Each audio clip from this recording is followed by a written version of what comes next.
3. bölüm. Чынын айтканда, боордошторум, мен силерге Кудайдын рухуна ээ болгондорго сүйлөгөндөй сүйлөй албадым.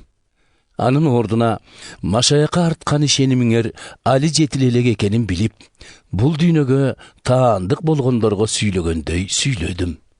Коюу тамак жей албасыңарды көрүп, сүт менен азыктанттым. Силер алигиче да коюу тамак жешке даяр эмессиңер. Себеби жашооңор али да бул дүйнөдөгү адамдардыкынан эч айырмасы жок. Мындай дегенимдин себеби, бири-бириңерди көрө албай, бири-бириңер менен урушуп талашып жатсаңар, анда силер бул дүйнөгө таандык болуп, бул дүйнөнү туурап жашап жаткан жоксуңарбы?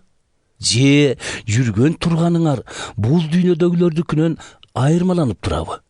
Бириңер мен Павылдын шакиртимин, башкаңар болсо мен Аполдукумун деп жатсаңар, анда силер дүйнөлүк эмей кимсиңер?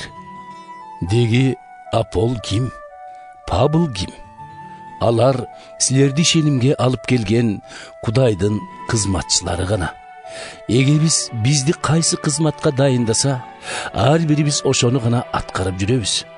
Мен отургузсам, Апол аны сугарды. Бирок ошону өстүрүп чыгарган Кудай. Ким отургузуп, ким сугарганынын мааниси деле жок. Маанилүүсү аны өстүргөн Кудай. Отургузганы менен сугарганынын чындыгында максаты бир. Ар бири кылган ишине жараша Кудайдан сыйлык алат. Анткени Апол экөөбүз Кудай үчүн чогуу иштешкен кызматташпыз. Силер болсо Кудайдын талаасы, Кудайдын имаратысыңар. Кудайдан алган жөндөмүмө ылайык мен дасыккан куруучу катары имараттын жер пайын куйдум. Андан кийин дагы бирөө келип, куюлган пайдубалдын үстүнө там көтөрө баштады. Бирок үй салып жаткан ар ким кандай куруп жатканын байкап, сак болууга тийиш. Себеби Кудай өзү салган бирден бир пайдубалдан башкасын салууга эч кимдин акысы жок. Ошол пайдубал Ыйса Машаяк. Кимдир бирөө бул негиздин үстүнө курулган имаратты алтындан, күмүштөн же асыл таштардан тургузса, башкасы аны жыгачтан, куурайдан же самандан салат.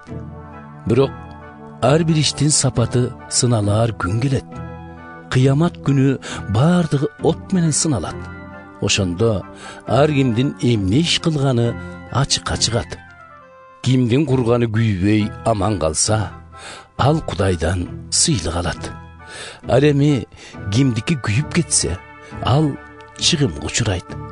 Бирок өзү оттон суурулуп алынган адамдай болуп куткарылат. Же өзүңөр Кудайдын касиеттүү ибадатканасы болуп, ичиңерде анын руху жашап жатканын силер билген жок белеңер? Кимде ким Кудайдын ибадатканасын кыйратса, аны Кудай кыйратат. Себеби Кудайдын ибадатканасы ыйык. Ошол ибадаткана силерсиңер. Өзүңөрдү өзүңөр алдабагыла. Кимиңер бул дүйнөдө өзүн акылдуумун десе, андан көрө чыныгы акылмандыкка ээ болуш үчүн акмак болсун. Анткени бул дүйнөнүн акылмандыгы Кудай үчүн акылсыздык. Ыйык жазууда айтылат эмеспи? Ал акылмандарды кайра өздөрүнүн эле амалы менен кармайт. Жана дагы эгем акылмандардын ойлору куру бекер убайым экенин билет. Ошентип, эч ким кайсы бир адамдын кылган иштери менен сыймыктанбасын. Чындыгында бардыгы силерге таандык. Павыл да, Апол менен Петр да, бул дүйнө да, өмүр менен өлүм да, бүгүнкү күн менен келечек да баары силердики. Силер болсо Машаяктыкысыңар. Ал эми Машаяк Кудайдыкы.